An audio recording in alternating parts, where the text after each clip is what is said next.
Você acompanha Jornal da Rede Alesp. Esse é o Jornal da Rede Alesp no combate ao coronavírus. Seguimos com mais informações sobre a pandemia e entrevistas sobre os assuntos que dominam a atenção do mundo e notícias também sobre a Assembleia Legislativa. A deputada Márcia Lia, do PT, protocolou na Alesp a indicação 3032 de 2020, que solicita ao governo do estado a realização de estudos e providências urgentes para o tombamento histórico do casarão Santa Emília, pelo Conselho de Defesa do Patrimônio Histórico, Arqueológico, Artístico e Turístico.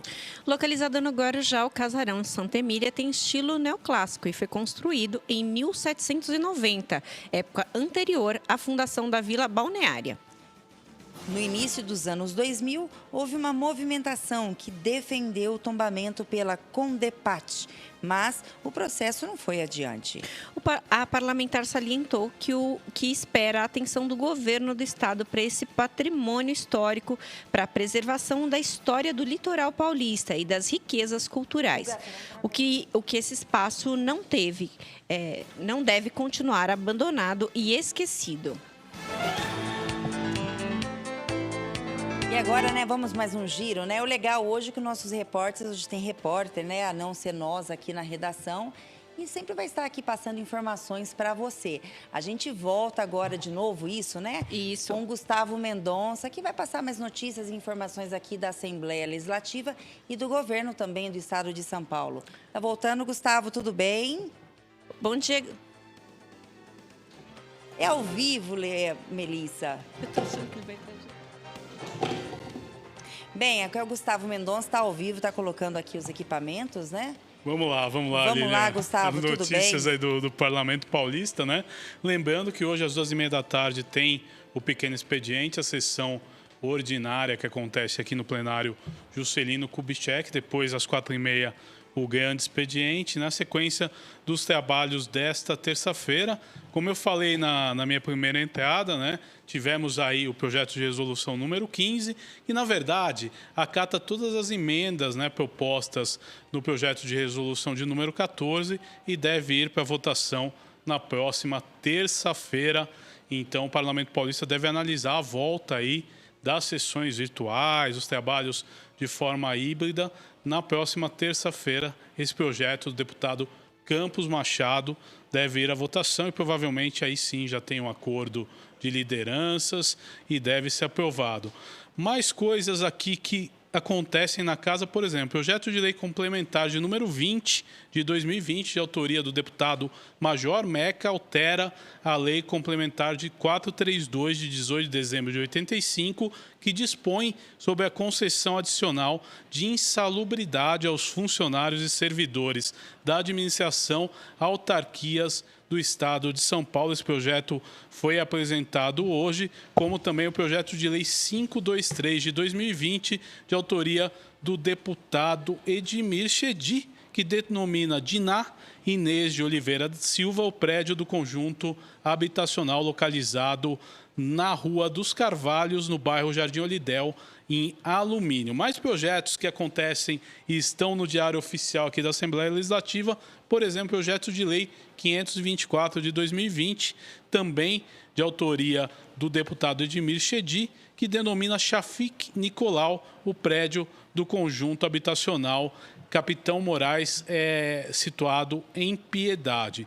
Vamos mais alguns projetos. Projeto de lei 526 de 2020, Lilian, de autoria do deputado Aprígio, autoriza o Poder Executivo a destinar prioritariamente aos municípios bens imóveis públicos integrantes do patrimônio remanescente de processos de dissolução, liquidação em extinção de entidades administrativas indireta do Estado, com a finalidade de implantação de projetos de habitação popular, reurbanização, preservação e recuperação ambiental. Lilian, esses projetos saíram hoje no Diário Oficial, tem todo o trâmite aqui na casa, passa pelas comissões, se vê a constitucionalidade de todos eles, e aí sim eles vão a plenário e são aprovados, ou não, pelos senhores deputados. Tem todo o trâmite aqui na casa. Então, a gente lê os projetos de lei protocolados, mas não quer dizer né, que eles serão aprovados. Tem todo um trâmite aí do regimento interno da Assembleia Legislativa de São Paulo, Lilian. Ô, Gustavo, me fala só uma coisa. Existe um instituto aqui, que é o Instituto do Legislativo Paulista, inclusive, até o responsável já deu várias entrevistas aqui, mostrando também para a população o que o Instituto ele faz aqui dentro, o que ele é responsável. O ILP, né, um instituto aqui da casa, né, que ele propõe vários cursos, treinamentos, atividades ligadas ao legislativo, né, para proporcionar para a população aí mais conhecimento das atividades do Legislativo Paulista, bem como questões aí de treinamentos. É importante, né, você mostrar para a população para que serve, né, o parlamento. Então, o ILP ele funciona aí de forma a qualificar as pessoas, tanto dentro do Parlamento Paulista, quanto qualquer cidadão que pode participar dos inúmeros cursos que o ILP promove aqui na Assembleia Legislativa. Se você entrar, então, no site da Assembleia, existe um aplicativo ali do LP. Existe a aba Existe ILP. a aba, sim. Existe a aba do LP que está mostrando quais cursos estão ocorrendo no momento. Exato. No momento, está tendo curso virtual? Como é que está sendo Eles hoje o andamento? estão entrando com uma programação de cursos virtuais. Aí o presidente deu uma entrevista há alguns dias aqui, até no próprio jornal da Rede Alesp. Então, fica a dica. Entra no site, procura lá o ILP e veja a programação de cursos aí de treinamento e qualificação e também de esclarecimento das questões do Legislativo Paulista. Lá tem várias opções para você também de forma virtual. Você, então, telespectador, que quer fazer um curso, saber mais como funciona a Assembleia Legislativa, entra no site da Alesp, na aba do ILP, que lá você vai estar por dentro e você também pode fazer o curso. Entra lá, veja como funciona a inscrição e também um assunto que é de teu interesse. Bem, Gustavo, tem mais notícias para a gente? Tem. Em relação à CPI das quarteirizações, tem reunião amanhã a partir das 10h30 da manhã em ambiente virtual, CPI que é presidida pelo deputado Edmir Chedi do DEM. Tem mais uma reunião em ambiente virtual com 9 itens na pauta e muita coisa aí para ser analisada, né? Falando também, Lilian, os deputados ontem em plenário continuam, principalmente o deputado Carlos Gianazzi, que fez aí críticas ao projeto 529 de 2020, que a gente sabe que é um projeto aí que prevê uma reforma administrativa, já foi muito discutido hoje até aqui mesmo no jornal, com a presença do deputado Paulo Fiorilo. Então, é o que esquenta a pauta do Legislativo Paulista esses dias, é esse projeto 529, como foi ressaltado já muito bem por vocês. Hoje é o último dia, né, para apresentação de emendas. Até agora, no Diário Oficial, cerca aí de 59 emendas a esse projeto. E deixa eu te falar, você tem conhecimento hoje de quantas CPIs estão andando dentro da Assembleia Legislativa? Olha, estão caminhando? Nós temos a CPI das quarteirizações, temos a CPI dos crimes sexuais contra estudantes universitárias, né, que a deputada Damares Moura, do PSDB, é a presidente. Temos também a CPI dos alojamentos, delegado Olim comanda os trabalhos dessa CPI. CPI das fake news, né, que é uma das mais comentadas aqui na casa. O deputado Caio França é o presidente. A CPI dos transportes escolares também é uma CPI que foi recém-implantada aqui na casa. Deixa eu ver se não me falta nenhuma aqui na memória. Acredito eu que eu tenha citado todas as CPIs no momento, mas qualquer coisa também eu volto depois com mais informações aí das CPIs em andamento aqui na Assembleia. Bem, Gustavo, obrigada aí por mais informações. Hoje ele está aqui na redação, né, trabalhando e entrando sempre ao vivo para estar informando você que está nos assistindo sobre o que está acontecendo aqui e os trabalhos legislativos dos nossos 94 deputados, né? Exatamente. Obrigado, Lilian. Bom jornal. Obrigado. Agora vamos a mais notícias para você, telespectador. 1.800.000 brasileiros começaram a receber hoje a 5ª parcela do benefício do Bolsa Família. O pagamento do auxílio emergencial está sendo feito em lotes. E desde o dia 22 de julho, a quarta parcela vem sendo paga aos aprovados no primeiro lote, que receberam a primeira parcela em abril. O quinto lote começa a ser pago no dia 28 de agosto para os primeiros aprovados. Para os aprovados nos demais lotes, os pagamentos seguem até 13 de novembro. Os trabalhadores podem consultar a situação do benefício pelo aplicativo do auxílio emergencial ou pelo site auxilio.caixa.gov.br. A Caixa Econômica Federal também faz hoje o pagamento do abono salarial PIS/PASEP 2020-2021 para os nascidos em agosto. Os trabalhadores que são correntistas da Caixa e do Banco do Brasil recebem o crédito em conta. O calendário de saque se estenderá até dia 30 de junho de 2021. Os pagamentos são feitos de acordo com o mês de nascimento do trabalhador. No PASEP, para servidores públicos, segue um número final do benefício. No caso do PIS, são mais de 736 mil trabalhadores nascidos em agosto com direito ao saque do benefício, totalizando cerca de 568 milhões de reais em recursos. Bem, o Jornal da Rede Alesp.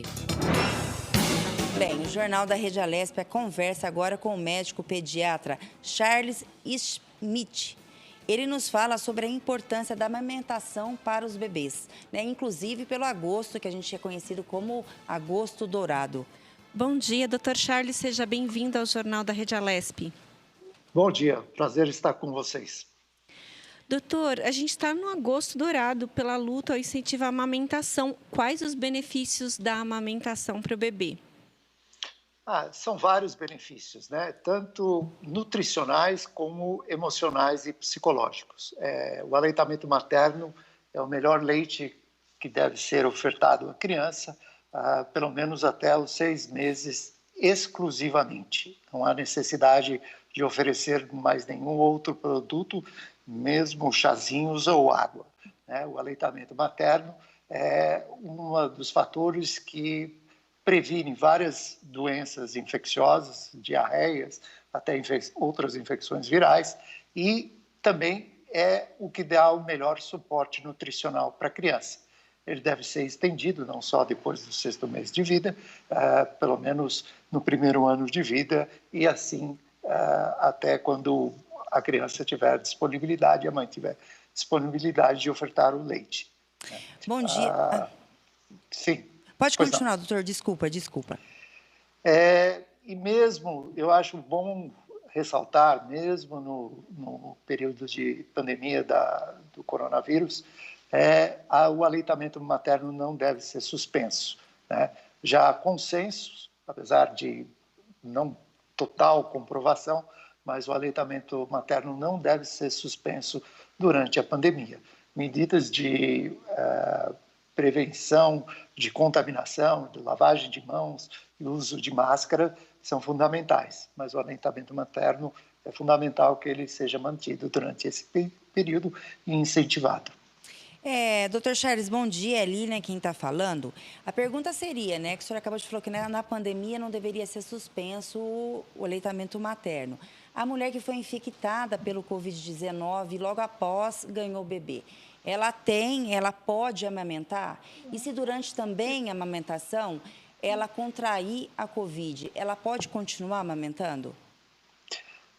Sim, e também temos que ter o cuidado de saber se essa mãe tem condições de amamentar, né? Se ela ficar muito adoecida durante o momento, se há a possibilidade da retirada do leite materno através de bombas, respeitando os cuidados de higiene, de limpeza, lavagem de mãos, uso de álcool e máscara, sempre é possível. Não há razão para parar a amamentação. Há uns consensos das associações de pediatria brasileira e internacionais.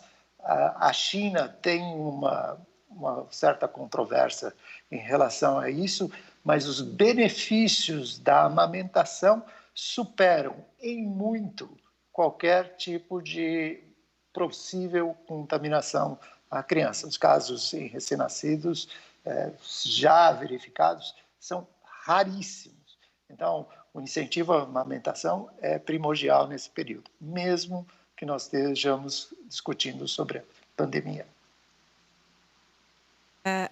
Doutor, o pessoal fala muito sobre a alimentação que pode influenciar no leite materno. Tem gente no interior que fala que come canjica, outros que falam da cerveja preta, que ajuda a estimular o leite. E também, claro, a gente sabe que o álcool, o cigarro podem talvez causar algum malefício. Eu queria que o senhor falasse um pouquinho sobre essa questão da alimentação relacionada aí à amamentação.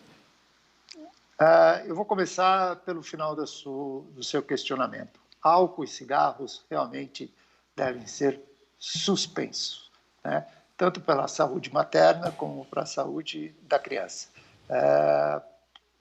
Temos que nos conscientizar que isso é um problema sério, né? Porque ele acaba passando para o leite materno, mesmo que seja em pequenas concentrações, ele pode ter um efeito. Então, durante o período de amamentação, até para o benefício que a gente chama binômio, que é a criança e a mãe, suspender.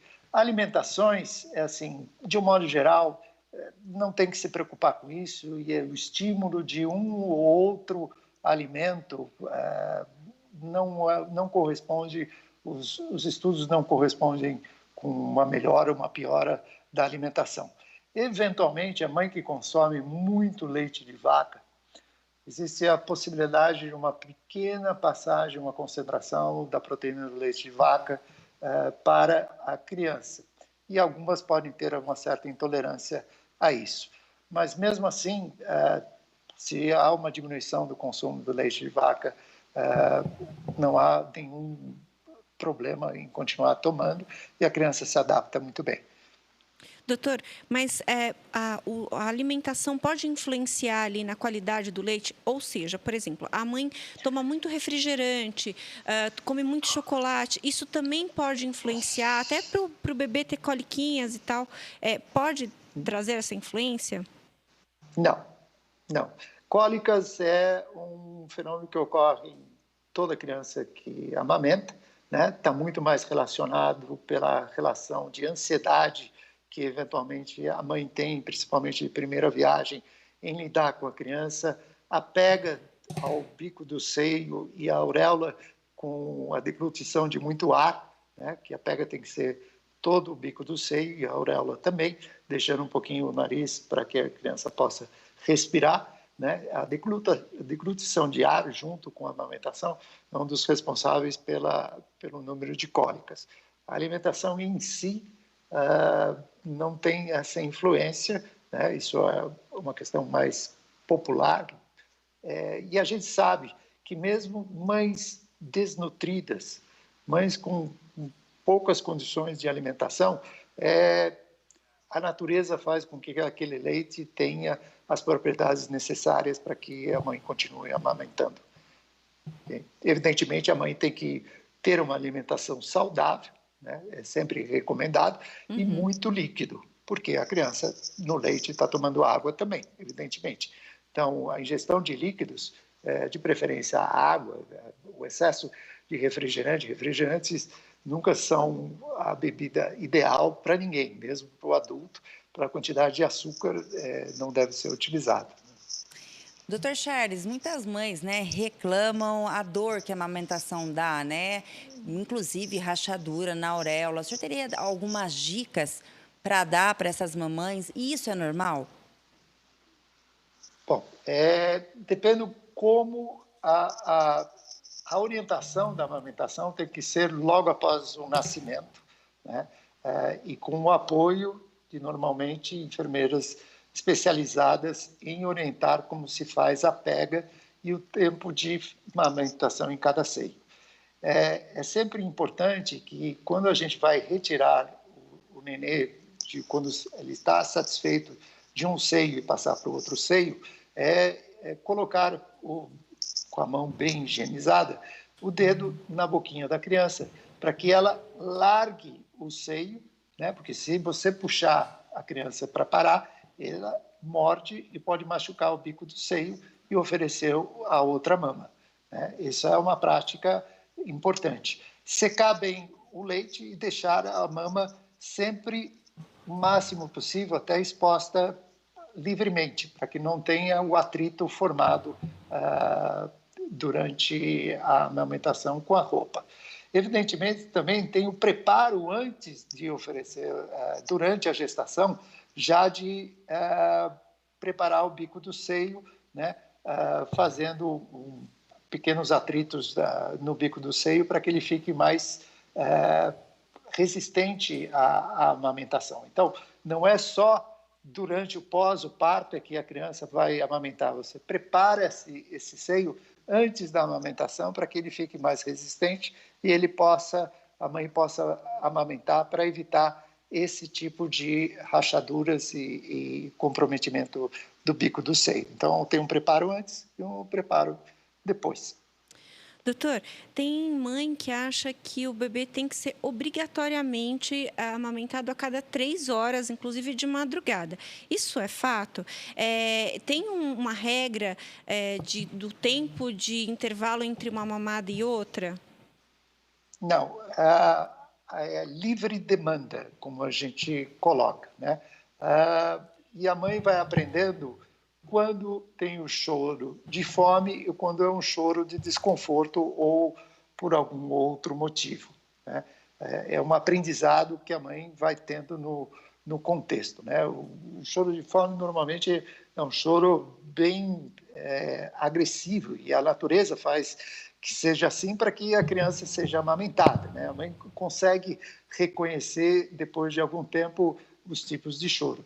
E o tempo de amamentação também não tem um tempo específico. A mãe sente quando a mama está esvaziada e ela tem que ofertar o outro seio para que também seja estimulado para a produção de mais leite. E começando pelo último que a criança amamentou. Uhum. Às vezes as crianças espaçam 4, 6 horas entre uma amamentação e outra. Se a criança está dormindo, está controlada, está bem, não há necessidade de acordá-la para oferecer o seio, né? Isso vai irritar a criança, vai deixá-la incomodada, a amamentação não será adequada, né? E vai começar um ciclo vicioso, né? Porque toda vez que a criança não amamenta adequadamente, a mãe fica frustrada, causa um estresse desnecessário.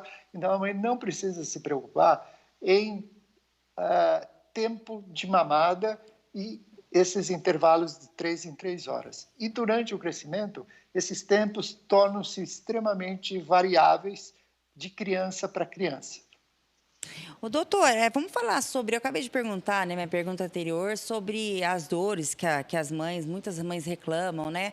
E eu queria perguntar agora para o senhor sobre as pomadas. Muitas mães se socorrem nas famosas pomadinhas para ajudar na cicatrização. Essa pomada, o uso dessa pomada faz mal para a criança ou não? Depende da pomada, né? Eu não sei exatamente quais as pomadas. Tem pomadas cicatrizantes que pode ajudar a cicatrizar, mas a gente normalmente recomenda a limpeza, né? Evitando um sabonete neutro e bem suave, deixando que a pele possa respirar bastante e promover a cicatrização. Algumas pomadas até podem atrapalhar esse processo. Se a pomada tem corticoide ou tem um antibiótico, um antifúngico, a criança pode deglutir essas pomadas e eventualmente causar um certo mal. Se está acontecendo uma ferida, ela tem que ser levada ao pediatra e ao seu ginecologista ou até uma enfermeira clínica, para que ela avalie a extensão deste ferimento, né? Eventualmente pode ser durante algum período curto a retirada do leito através de uma bomba para que dê tempo para que a pele cicatrize e a mãe volte a amamentar o mais rapidamente possível. Não vamos esquecer que antes, entre as mamadas, utilizar um sutiã que dê bastante conforto e que sustente a mama para que a mãe não sinta um grande desconforto. Doutor, eu tenho uma sobrinha, Mariana, de 9 meses, completou ontem 9 meses, e ela já está nessa fase de experimentar alimentos, né? E ela continua mamando, ela mama muito bem e come também muito bem. Isso é normal? Essa fome toda do bebê, ainda a oferta de comida ainda ser, quer dizer, ela aceitar a oferta de comida e a mama? Sim, é normal, porque cada criança tem o seu ritmo de crescimento e a sua demanda energética, né? Há crianças que têm um ritmo de crescimento diferente de uma outra criança, né? Evidentemente, as mães comparam o crescimento de cada criança e uma se sente incomodada porque o filho não está ganhando tanto peso, apesar que quando se constrói as curvas de crescimento e de peso, a criança está numa curva adequada e ela olha uma outra criança que é mais cheinha, mais gordinha e eventualmente se sente dizendo que não está provendo o que deveria prover. Desde que a criança tem um crescimento e a sua curva de peso está adequada, ela pode ficar tranquila.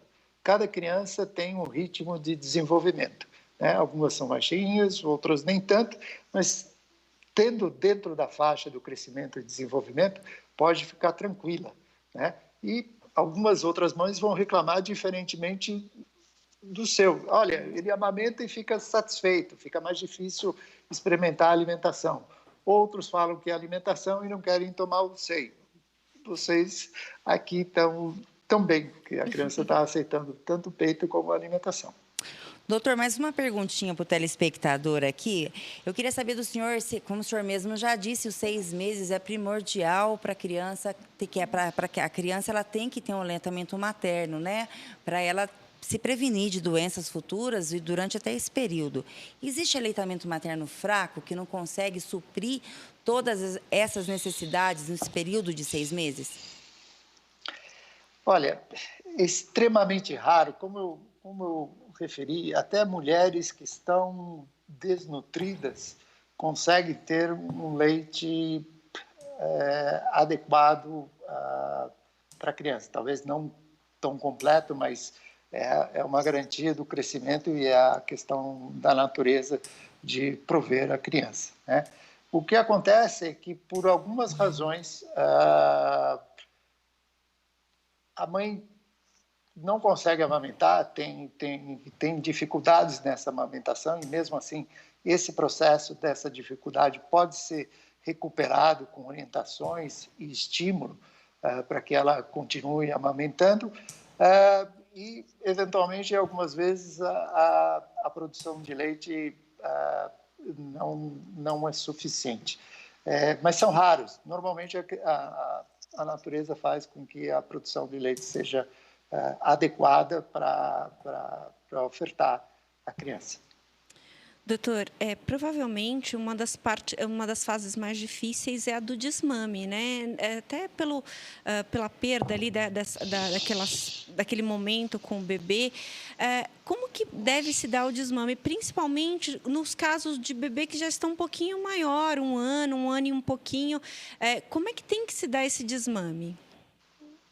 Olha, o aleitamento deve persistir enquanto a criança tem várias questões, né?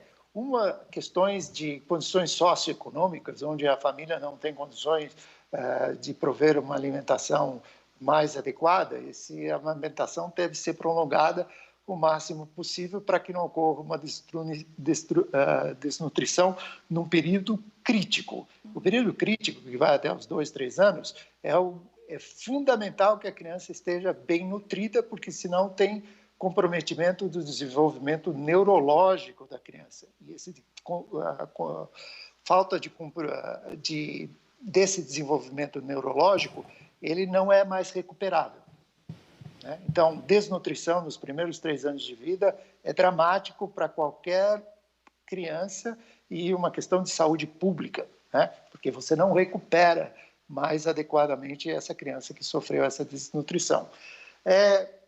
Vamos dizer que a criança está chegando pelo seu 10º mês, 11º mês, primeiro ano de vida, a mãe está querendo voltar ao trabalho, ela já não tem todo o prazer dessa relação de manter a amamentação por um tempo mais longo.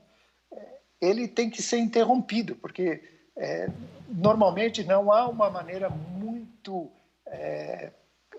fácil de fazer esse processo, daí a sua pergunta, né? Porque uma hora você dá o peito e outra hora você dá o leite e a criança não sabe, pode começar a utilizar o peito como chupeta ou um lado emocional, e isso deve ser, então, parado.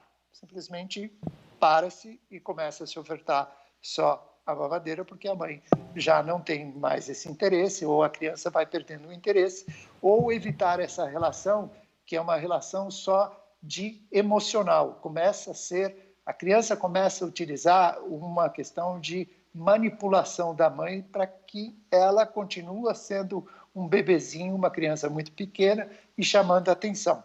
E se você não quebra essa relação, ela não vai quebrar por si só. É uma atitude que a mãe deve tomar. E ela não pode se sentir culpada porque ela está quebrando essa relação, ou ser, pelos seus pares ou as pessoas que estejam à sua volta, nossa, que coisa horrível que você está fazendo, a criança ainda quer mamar e você não está deixando amamentar. Não, isso tem que ter o binômio criança e mãe, tem que estar feliz junto nesse processo, porque tem muito lado emocional de relacionamento amoroso, que é extremamente importante, dar esse carinho, esse contato, desde que os dois estejam alinhados nesse processo. Você conseguiu amamentar no seu primeiro ano de vida, pelo menos os 6 meses exclusivamente, e depois eu tenho que voltar ao trabalho, eu não consigo tirar o leite materno para ser armazenado e oferecido quando eu estou ausente, eu não tenho um berçário. Não pode ficar num estado emocional de culpabilidade ou se sentir inferiorizado porque você parou de amamentar, né? Se você conseguiu amamentar durante um bom período, seguiu as orientações do seu pediatra, passou nas consultas de puericultura, a criança está se desenvolvendo bem, pode ficar tranquila que o seu papel materno foi cumprido, né? Enquanto puder ser estabelecido, melhor. Doutor, existe a possibilidade de uma mãe não produzir leite, não ter leite durante esse período dos 6 meses? Caso sim, o que dá para fazer nessa situação? Existe esse problema, ou porque a mãe tem alguma doença de base, eventualmente, alguma doença que inibe essa produção de leite, né? E a maior estímulo para você produzir leite é oferecer o seio, né? Mesmo que a criança não se satisfaça por inteiro, que você pode tentar complementar ou oferecer mais vezes o seio. Existe um reflexo hormonal que estimula quando a criança começa a amamentar, de produção de alguns hormônios para produzir mais leite. Então, o estímulo é continuar ofertando. Por isso que a mãe precisa muito apoio. Desculpe. Ela vai se sentir frustrada nesse processo. E ela precisa ser apoiada, não discriminada, para que ela se sinta confortável, porque tem um lado emocional nesse processo, né? Então, ela tem que ter tranquilidade. Se ela não consegue suprir a alimentação total nesse início, ela pode ser complementada. E assim que houver a descida do leite, com mais frequência, essa complementação deve sair, né? Doutor, ela tem que ser amparada. Sim, doutor, o senhor falou no começo sobre a importância do leite, como é um alimento rico e importante e completo para a criança.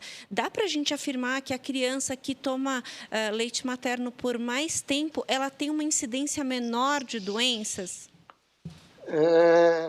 Pelo menos se ela tomar os 6 meses, ela vai ter realmente, porque é o mínimo que se espera que você continue amamentando, ela vai ter não só a questão de doenças infecciosas, porque durante a gestação você passa os anticorpos para a criança, né? E esses anticorpos que você passou para a criança durante a gestação, ele tem uma circulação no corpo da criança até dos 6, eventualmente até os 9 meses.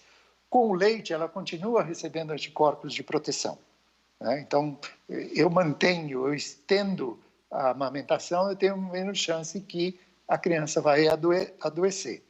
Por outro lado, é o que eu falei, o tipo de gordura no leite materno, o tipo de proteínas que você oferece, eles favorecem o crescimento neurológico da criança e do seu desenvolvimento. Além do lado emocional, fazer o vínculo com a criança e a mãe desde o momento do parto, oferecendo o seio logo após o parto, quando possível, estabelece um vínculo extremamente importante para o resto da vida dessa criança. Então, perder esses momentos é muito importante que isso não ocorra, né, durante esse processo. Doutor, a gente queria muito agradecer a sua participação aqui no Jornal da Rede Alesp, os seus esclarecimentos aqui para a gente. Muito obrigada e um ótimo dia para o senhor.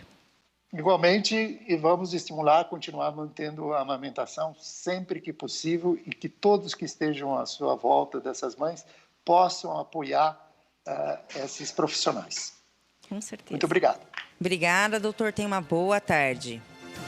Bem, o Jornal da Rede Alesp vem aqui com mais notícias. A fiscalização da Prefeitura da cidade de São Paulo divulgou que no último final de semana foram interditados 36 bares e restaurantes que desrespeitaram as normas determinadas pelos órgãos de saúde, provocaram aglomerações e não fecharam até às 10 horas da noite.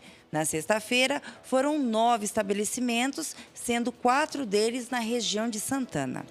No sábado, foram fechados 23 estabelecimentos, sendo 6 em Pirituba, 3 em Santana e outros 3 na Moca. Além disso, foram localizadas 2 festas ilegais, uma na região do Ibirapuera e outra no Ipiranga, e com aproximadamente 300 pessoas sem máscaras e aglomeradas. As festas foram encerradas pela polícia e foram aplicadas multas no valor de R$ 75 mil. Vale lembrar também que as cidades que estão na fase amarela do Plano São Paulo devem abrir os bares por no máximo 6 horas e até às 10 horas da noite, limitados a 40% da sua capacidade total. Os frequentadores devem utilizar máscaras e permanecerem sentados. Não é permitida as aglomerações do lado de fora dos bares. Segundo a Prefeitura, desde o mês de março foram autuados 578 comércios. Jornal da Rede Alesp com mais notícias para você. Direitos do consumidor podem ser solução para transtornos causados pela pandemia. De acordo com o diretor de atendimento do PROCON, Rodrigo Tritapepe, mesmo em casos de problemas relacionados a empresas estrangeiras, o brasileiro está amparado pela legislação do Brasil, que prevê a proteção à saúde. Um dos princípios fundamentais do direito do consumidor nesse assunto é o direito à saúde, a preservação da saúde, a não exposição do risco à saúde. Nós estamos com o problema do coronavírus. Se partíssemos da discussão de que existe um princípio que baseia todo o direito do consumidor, que diz que o consumidor não pode ser exposto ao perigo, talvez aí toda a discussão legislativa acabaria. Tritapepe também explica que o consumidor pode ser ressarcido ao se sentir frustrado com o adiamento de eventos. Para esses e outros problemas, ele indica primeiro tentar a solução com a empresa e, em último caso, acionar a justiça. O PROCON atua nesse meio. Você pode ligar no saque da empresa, fazer uma pergunta para eles: eu quero mudar minha passagem. A empresa te dá uma resposta e você pode consultar o PROCON se você deve ou não fazer aquilo. Numa segunda situação, você procurou a empresa, não teve solução, aconteceu muito, as empresas não conseguiram atender o consumidor, ele foi ao PROCON e registrou uma reclamação. Aberta uma reclamação, é primeiro feito uma tentativa conciliatória, não tendo sucesso, é aberto um processo administrativo. Esgotada a via administrativa, o PROCON ainda pode encaminhar esse procedimento para a nossa fiscalização, que vai apurar e, havendo elementos, a empresa pode ser multada por uma prática abusiva ou irregular. É possível entrar em contato com o PROCON por meio das unidades conveniadas, que são os postos de atendimento do Poupa Tempo, o portal na internet ou através do aplicativo da Fundação. Jornal da Rede Alesp. Aliás, Lilian, o aplicativo da Fundação... Aliás, toda a comunicação da Fundação PROCON são impecáveis, de verdade. Você entra em contato por meio do aplicativo, poucas horas depois eles retornam o contato e dão uma devolutiva sobre aquela situação ali. É bem dinâmico o contato com a Fundação. Que bacana. E agora a gente vai, Melissa, a mais uma entrevista que o Jornal da Rede Alesp conversa agora com a médica Lara Natassi. Ela é integrante da Sociedade de Alimentação e Nutrição e ela vai nos falar sobre as mudanças na alimentação durante a pandemia. Boa tarde, doutora Lara. Seja bem-vinda ao Jornal da Rede Alesp. Boa tarde, é um prazer. Obrigada pelo convite. Doutora, o aumento do consumo de doces e alimentos processados pode impactar no organismo? A gente pode experimentar várias consequências ruins quando a gente se excede no consumo desses alimentos. Algumas pessoas estão se excedendo agora, né? Em função da ansiedade, de um pouco de tédio, de não ter planejado muito bem a alimentação. O que pode acontecer? A primeira coisa que pode acontecer é o ganho de peso, em função de aumento do consumo de energia, de calorias, né? Esses alimentos, eles também podem tomar lugar de outros alimentos mais nutritivos, que entregam mais vitaminas, mais minerais, mais fibras, mais nutrientes em geral, que o corpo precisa nessa época, né? E o fato de substituir esses alimentos mais nutritivos pelos menos nutritivos, ricos em calorias, pode fazer com que a pessoa tenha menos disposição, que ela se sinta menos ativa, sabe? Que ela tenha um pouco de dificuldade para realizar as atividades que ela realiza normalmente, até diminuir a performance no trabalho, nos estudos também. E esse ganho de peso pode deixar a pessoa mais propensa a algumas doenças, né? Então, como problemas cardiovasculares, como o controle da glicemia, deixando a pessoa mais suscetível a ter resistência à insulina, ou se tiver alguma predisposição também, o diabetes, pode ter aumento de pressão arterial, por aumento de consumo de sal e de sódio. Então, são várias as alterações que podem acontecer no organismo se a nossa alimentação não for equilibrada. Doutora, como a senhora mesmo falou, né, o ganho de peso, a pouca disposição, baixa renda, nos estudos já são sinais, né, que o organismo já está detectando que você está tendo uma alimentação ruim, uma vida de estresse. É nesse momento que a senhora acha que nós estamos no pico vermelho para procurar um médico? Ou ainda a senhora poderia dar outras dicas para a pessoa poder acender a luz, né, e começar a se reorganizar de novo? Bom, é sempre muito importante procurar, né, orientação nutricional, então o nutricionista, o médico também, dependendo do que a gente sentir, né, o nutricionista ele vai ajudar a pessoa a montar uma alimentação equilibrada com base nas suas possibilidades, na sua rotina. E o médico vai verificar se esse período de mudança de hábitos em geral, não só alimentação, mas de falta de exercício, problemas com sono, pode ter interferido na saúde. Então, os dois profissionais vão ser importantes aí nesse caso, né? Agora, tem algumas coisas que a gente pode fazer para tentar melhorar a ingestão de alimentos. A primeira delas é tentar seguir, por exemplo, a orientação da Organização Mundial de Saúde, que recomenda a ingestão de, no mínimo, 400 gramas de verduras, legumes e frutas ao dia. Se a gente consumir, por exemplo, 2, 3 frutas ao dia e consumir vegetais no almoço e no jantar em boa quantidade, a gente consegue chegar nesses 400 gramas por dia. E isso é importante porque vai trazer vitaminas, minerais, fibras na nossa alimentação. Hoje, o consumo do brasileiro é de menos da metade do que isso. Então, a gente precisa prestar um pouquinho mais de atenção nos alimentos que a gente está consumindo e complementar com fontes de proteína, de preferência baixas em gordura, com fontes de carboidratos que sejam ricos em fibras também, com grãos. Então, se a gente tiver essa visão aí macro da nossa alimentação e distribuir isso ao longo do dia, a gente consegue ingerir todos os nutrientes que o corpo precisa. Doutora, o corpo dá sinais que ele está nesse desequilíbrio de nutrientes, e aí eu queria também incluir nessa pergunta os pós-bariátricos que têm a síndrome de dumping. Isso também é um sinal de que alguma coisa não está certa ali no organismo? O dumping acontece quando a pessoa ingere muito doce, por exemplo, um alimento muito rico em calorias, principalmente, e aí tem aquela sensação de passar mal, de às vezes ter vômito, de suor frio, né?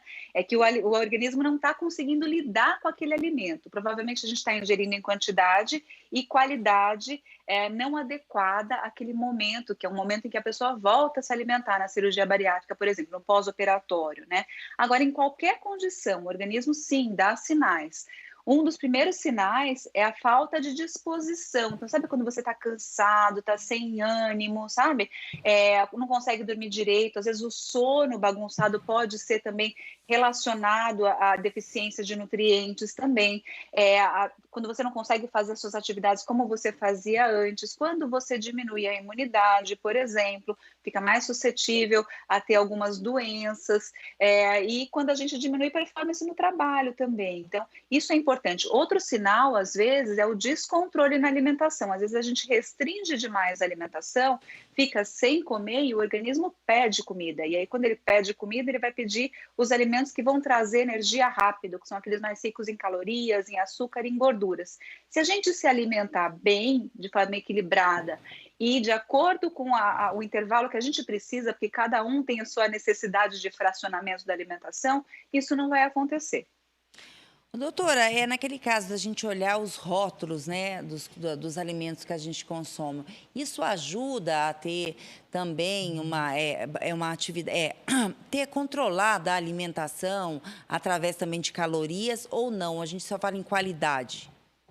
Não, ajuda bastante. É importante a gente aprender a ler os rótulos. Uma dica simples para isso é olhar a lista dos ingredientes. Ela está sempre em ordem decrescente. Então, o ingrediente que aparece em primeiro lugar é o que está em maior concentração. Então, se nessa lista de ingredientes o primeiro ingrediente é o açúcar, isso quer dizer que esse alimento é muito rico em açúcar.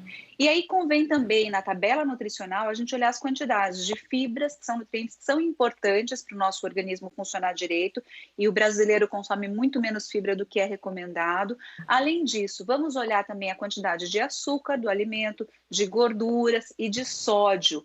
É importante porque a gente consome muito mais açúcar, gorduras e sódio do que deveria. Então, a gente consome menos verduras, legumes e frutas e mais alimentos ricos nesses nutrientes que podem, se em excesso, fazer mal. Então, olhando isso e principalmente a lista dos ingredientes que está em ordem decrescente, a gente consegue ter melhores escolhas, porque a gente não pode negar que é muito mais prático, às vezes, pegar um alimento pronto, né? E colocar na sua alimentação no dia a dia. Claro que a gente vai sempre dar preferência e consumir em maior quantidade os alimentos naturais, mas de vez em quando é importante a gente saber escolher o que a gente vai comprar pronto. Doutora, a senhora acha que é positivo a gente estipular regras para o nosso dia? Do tipo, a senhora falou que a gente tem que consumir 400 gramas de verdura por dia. Então, a minha regra eu tenho que comer pelo menos, 6 colheres de verdura num dia, 3 frutas. Fazer pequenas regras para conseguir atingir essas marcas? Pode ser importante. O mais importante é a gente fazer um planejamento de acordo com a nossa rotina, com as nossas capacidades e possibilidades. Pode ser que a gente não consiga, a partir de já, começar a consumir 400 gramas de vegetais por dia, por exemplo. Mas eu posso começar consumindo 300 e ir aumentando de acordo com o que eu consigo fazer. Agora, é importante, a gente vai falar em planejamento, em regras, a gente pode pensar em metas individuais. Então, por exemplo, a minha meta para essa semana é comer, por exemplo, 3 frutas ao dia. Para a próxima semana, eu vou manter as 3 frutas ao dia e vou adicionar 2 vegetais, né? 2 verduras ou 2 legumes. E a gente pode ir evoluindo, sabe?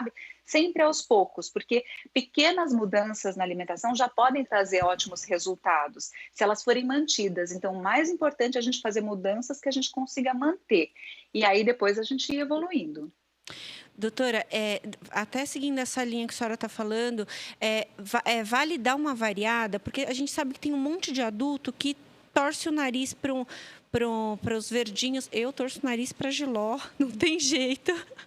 Eu queria saber se variar essas verduras, esses legumes, é positivo para você melhorar o seu paladar? É super importante variar o tipo, né, a cor do alimento que a gente coloca no nosso prato. Cada cor representa um nutriente diferente. E aí a gente não está falando só de vitaminas, minerais e fibras, a gente também está falando em compostos antioxidantes que evitam o envelhecimento das células. Então é super importante variar o tipo, a cor do alimento que a gente coloca, comer diferentes, né? Não tem um alimento que seja insubstituível, mas a gente tem que consumir todos os grupos. Agora, uma outra coisa que é legal e que é importante a gente variar é a forma de preparo. Então, fazer um dia cozido, outro dia assado, outro dia com um molho diferente, em uma outra ocasião fazer como recheio de uma torta ou de um omelete. Então, fazer de várias formas diferentes, porque a monotonia também não é legal na alimentação. A monotonia pode causar descontrole na alimentação e uma compensação depois, né? E ninguém aguenta comer todo dia a mesma coisa, né? Doutora, vamos falar agora, né, o que a gente está vivendo sobre a Covid-19 e a alimentação. Você acha que uma boa alimentação, quais seriam? Ela ajuda a ter uma boa recuperação? E existe também dicas para uma alimentação que previna e deixa a pessoa mais resistente? Bom, a gente sabe que existe uma relação entre o sistema imunológico funcionando direito e a boa nutrição, né? Não existe nenhum alimento perfeito que vá fazer com que a gente deixe de ficar doente, né? E nem vá combater nenhum tipo de vírus no nosso corpo. Mas a alimentação equilibrada deixa o nosso organismo mais forte e o nosso sistema imunológico mais forte para a gente conseguir lidar com as ameaças que acontecem. Então, se eu for infectada e eu tiver uma alimentação balanceada, o meu sistema imunológico vai estar mais pronto para poder combater essa doença. Então, se a gente, dessa forma, conseguir planejar melhor a alimentação, consumir mais alimentos que trazem mais nutrientes, e aí eu volto a falar das verduras, dos legumes e das frutas, dos alimentos ricos em proteínas, porque as células do sistema imunológico são compostas por proteínas, as fibras que vão fazer com que o nosso intestino funcione direito. O intestino é uma barreira para a entrada de micro-organismos no nosso corpo também, né? Além das fibras, os alimentos com probióticos, como, por exemplo, os iogurtes, os leites fermentados. Então, se a gente conseguir colocar tudo isso na nossa alimentação, a gente vai ter todos os nutrientes que o organismo precisa, né? Os que a gente sabe que estão em destaque ultimamente são a vitamina C, a vitamina D, a vitamina A, o zinco, o cobre, o magnésio, mas todos eles são importantes porque as células precisam de todos eles para poder fazer com que o nosso sistema imunológico funcione direito. Então, é a alimentação completa, com todos os nutrientes. E a dica básica que eu tenho para vocês, que eu acho que é importante, é prática, na hora de montar o prato do almoço e do jantar, preencher metade do prato com verduras e legumes. A outra metade a gente divide em dois, deixa um quarto para fontes de carboidrato, vamos preferir os mais ricos em fibras, então o arroz integral, uma massa integral, ou um tubérculo, batata com casca, batata doce, esses são os carboidratos, e fontes de proteínas. Para quem come carne, frango, peixe e ovos, são ótimas fontes de proteínas. Para quem não consome os alimentos de origem animal, a gente pode trabalhar com as leguminosas, feijão, ervilha, grão de bico, lentilha, edamame, soja. Então, com isso, a gente tem já almoço e jantar garantidos. Para os lanches intermediários e café da manhã, sempre um laticínio, uma fruta e algum cereal integral. Assim, a gente tem uma alimentação equilibrada o dia inteiro. Doutora, ainda sobre a Covid, a gente vem observando que pessoas que não têm doenças pré-existentes, mas têm obesidade, têm um risco aumentado com relação à doença, inclusive risco de morte. Eu queria saber quando que vocês, médicos, consideram a pessoa com sobrepeso, com obesidade efetivamente? E se existe o gordinho saudável? Bom, primeiro deixa eu fazer uma pequena correção, eu sou nutricionista, eu sou mestre e doutora pela Faculdade de Medicina, mas eu sou nutricionista, não sou médica. De qualquer forma, a gente consegue avaliar a pessoa, existe um índice que é a relação entre peso e altura, chama IMC, a gente divide o peso pelo quadrado da altura, e aí a gente tem alguns pontos de corte, então até 24,9 a pessoa é normal, até 29,9 a gente considera essa pessoa com excesso de peso. Quando esse índice está acima de 30, aí a gente considera essa pessoa como obesa, né? Essa pessoa tem mais suscetibilidade a apresentar problemas de saúde em geral, né? Ela tem imunidade mais baixa, ela tem maior processo inflamatório no nosso corpo, então a gente tem que tomar um pouco mais de cuidado. Existem pessoas que estão acima do peso, mas que apresentam alguns índices de avaliação, por exemplo, para doenças cardiovasculares ou mesmo para diabetes, normais. Mas isso não quer dizer que ela esteja totalmente saudável, porque a gordura em excesso pode se acumular nos órgãos e pode produzir mais substâncias inflamatórias e pode deixar essa pessoa mais propensa a apresentar problemas de saúde, mesmo que os índices observados nos exames laboratoriais sejam normais. Ela também vai ter mais dificuldade para fazer exercício físico, ela pode ter mais dificuldade com sono também. Então, tudo isso traz mais problemas aí para a saúde da pessoa em longo prazo. Então, a gente tem que estar atento, sim. Doutora, e com relação às crianças, a gente sabe, elas em casa agora querem comer salgadinho, bolo, refrigerante. Qual que é o impacto para a saúde das crianças? Bom, o impacto é tão ruim quanto para adulto mesmo. Existe uma preocupação agora, até maior, dos pesquisadores com relação às crianças, porque a chance de aumento de peso das crianças, principalmente as que já estão acima do peso, é maior, segundo os estudos. Porque quando a criança fica em casa, os estudos anteriores que analisaram crianças de férias, por exemplo, mais em casa, chegaram à conclusão de que a chance de aumento de peso para as que já estão acima do peso é maior. E a criança fica mais tempo inativa, né? Nesse caso, ela tem menos atividades, mais tempo na frente de tela, né? Que também não é recomendado para quando a gente quer controlar o ganho de peso da criança.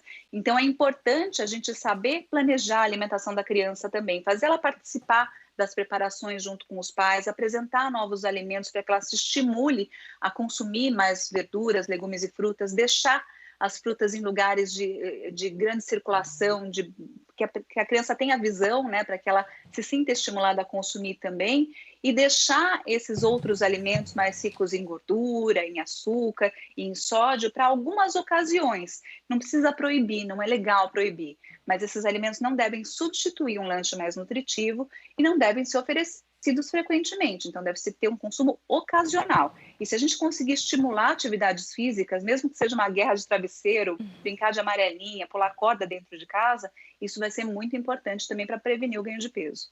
Doutora, a gente gostaria muito de agradecer a participação da senhora, suas dicas muito valiosas aqui, e um ótimo dia para a senhora. Obrigada, eu que agradeço, é sempre um prazer.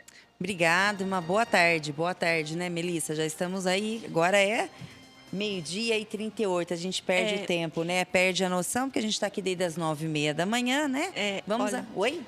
Desculpa, mas a doutora trouxe dicas tão importantes, tão valiosas e assim, essa atividade, eu acho que integrada com a criança, você que é mãe, eu imagino que deve ser um desafio tão grande nesse momento para você conseguir entreter a criança e fazer ali atividades que você não está acostumada e ainda manter as suas rotinas de trabalho. Mas uma dica bem valiosa que ela deu, até para nós também, adultos e crianças, é a mudança de hábito. Colocar semanalmente. Essa semana vou comer uma fruta todo dia. Semana que vem, uma verdura. E eu vou começar isso, fazer com o meu filho. Ela me deu uma dica bem importante, é muito Sabe bom, que né? na minha casa, a gente tenta variar as proteínas. Então, tem o dia do peixe, tem o dia do frango, tem o dia da carne, para a gente tentar variar as proteínas ali e ter uma alimentação mais saudável. E verdura também a gente procura variar. Até as folhas a gente procura variar um pouco, porque é o que a doutora falou. Todo dia a mesma coisa realmente enjoa. E fazendo isso que você está falando também, você balanceia, né? Dá uma balançada na alimentação. Vamos a mais notícias para você. O Maurício de Souza Produções, que faz os gibis e outros produtos da Turma da Mônica, vem usando sua voz nas redes sociais e entre as crianças para divulgar informações sobre a pandemia do novo coronavírus. Lilian, uma das produções recentes foi publicada no último fim de semana. Uma tirinha para explicar aos pequenos sobre o risco de não cumprir o distanciamento social e não sair na rua sem máscara.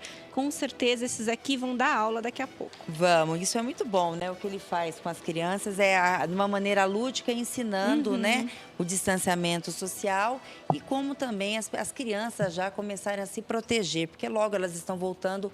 Um dia elas vão voltar, né? A rotina normal, de volta à escola. E caso ainda esteja nessa situação, eles já vão aprendendo devagarzinho, de maneira lúdica. E agora o Jornal da Rede Alesp conversa com o médico cardiologista Roberto Botelho, que é membro do SBHCI, Sociedade Brasileira de Hemodinâmica e Cardiologia Intervencionista. E ele vai falar sobre a campanha Coração Alerta. Boa tarde, doutor Roberto. Seja bem-vindo ao Jornal da Rede Alesp. Boa tarde, um prazer estar aqui com vocês, Melissa e Lilian. Doutor, no início da pandemia, a Sociedade Brasileira de Hemodinâmica e Cardiologia Intervencionista lançou a campanha Coração Alerta, no qual se debate o infarto de quem não respeitava a quarentena. Como está sendo essa campanha nesse momento, durante esse tempo? Como é que foi essa campanha? A campanha Coração Alerta ela é mais antiga, ela antecede a Covid, porque a doença cardiovascular, o infarto, o AVC, ela mata 40 brasileiros por hora. Veja bem, 40 brasileiros por hora. E durante a Covid, observamos dois fenômenos impactantes. As pessoas deixaram de ir ao hospital no mundo inteiro com medo da Covid. Então, diminuiu o atendimento por infarto e aumentou a mortalidade em casa. Em Nova York, houve um aumento de 800%, e em São Paulo, dobrou a mortalidade em casa. E o outro fenômeno é que as pessoas começaram a ter um aumento do infarto por estresse, que é aquela chamada dor de amor. Aumentou em 4 vezes. Então, o infarto passou a ser a doença, a mortalidade correlata mais importante no período da Covid.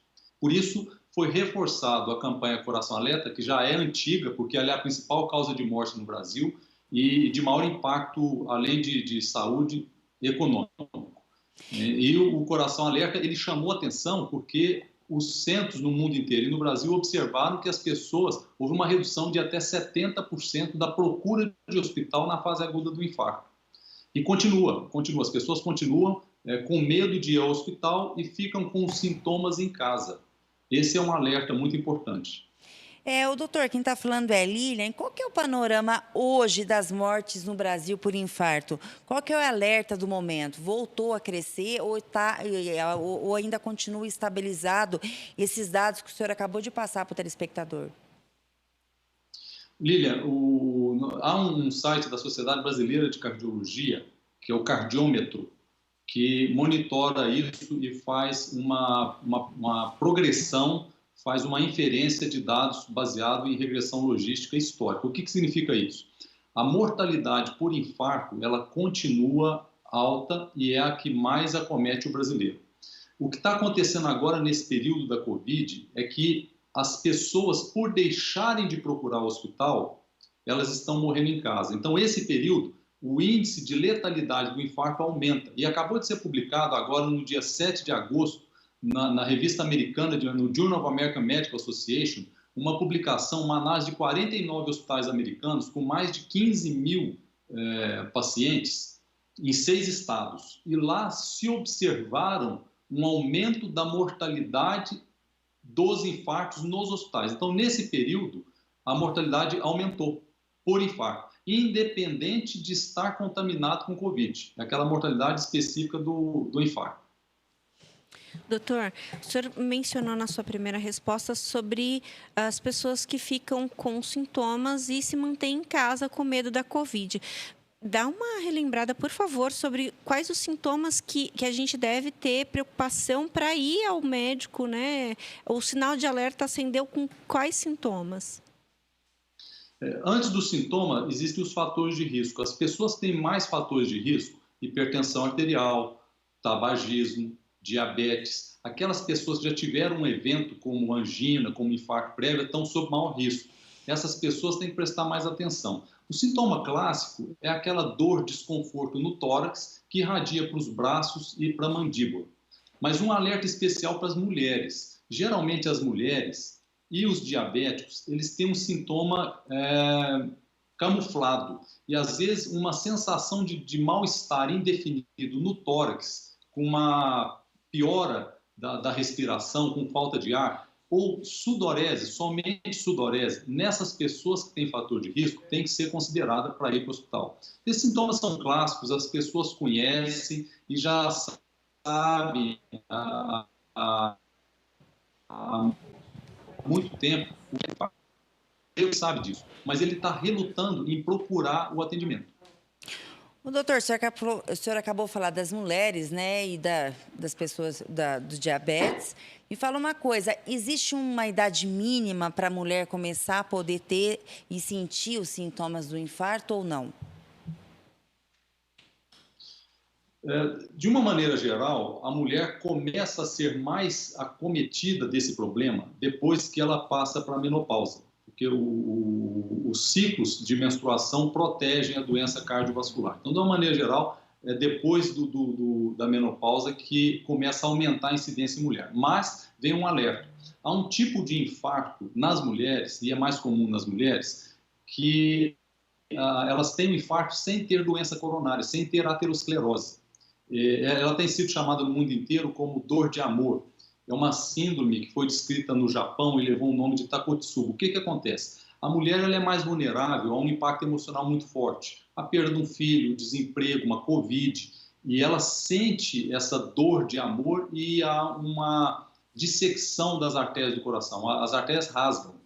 Essa observação em Cleveland, observaram um aumento de 4 vezes desse tipo de infarto. Então, a mulher ela vai ter um infarto clássico da aterosclerose depois da menopausa. Mas as mulheres mais jovens, você me perguntou, tem uma idade mínima? A resposta, infelizmente, é não ter idade mínima.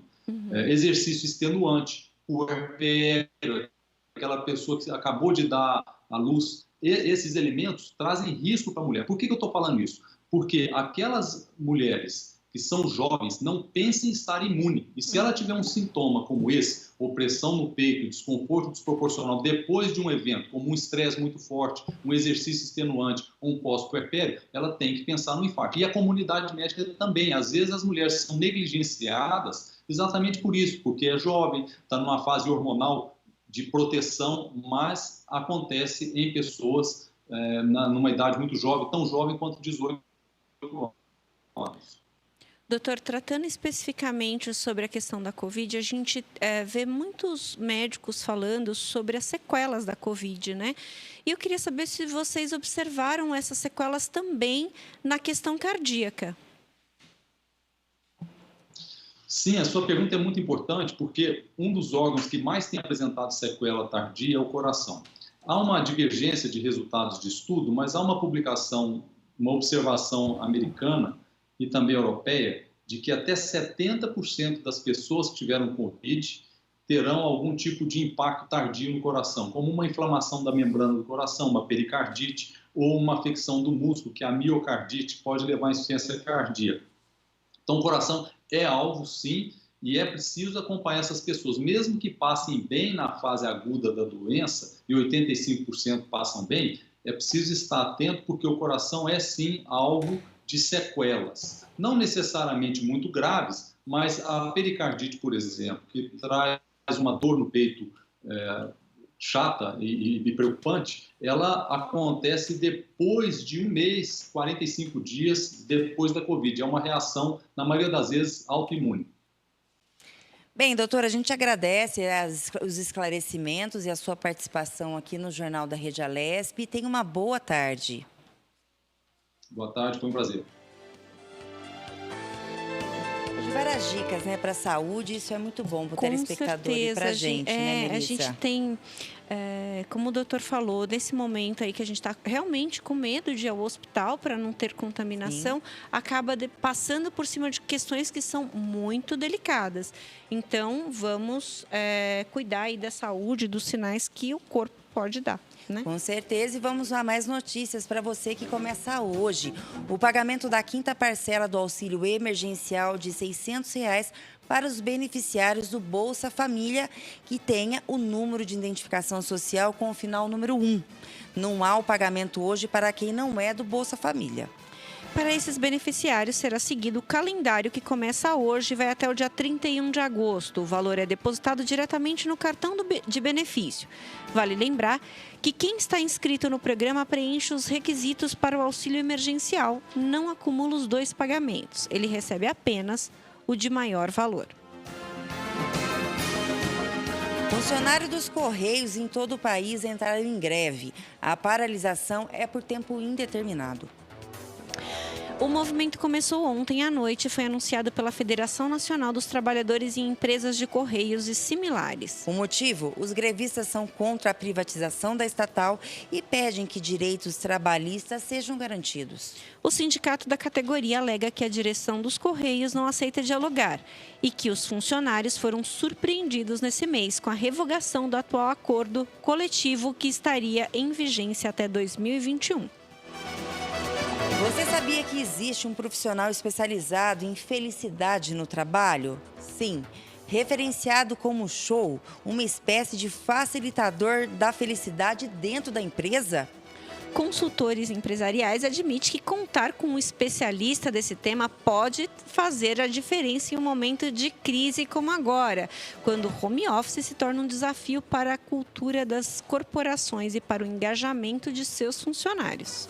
É show que fala? Ou é show que fala, Melissa? Acho que sim. É Chief Happiness Officer, que é um termo em inglês, né? Isso, apesar da nomenclatura, o show não é um cargo, e sim um papel que pode ser ocupado por qualquer funcionário da companhia com especialização em felicidade corporativa. Agora vamos ver os destaques que marcou o segundo bloco do Jornal da Rede Alesp. 1.800.000 brasileiros começaram a receber hoje a 5ª parcela do benefício do Bolsa Família.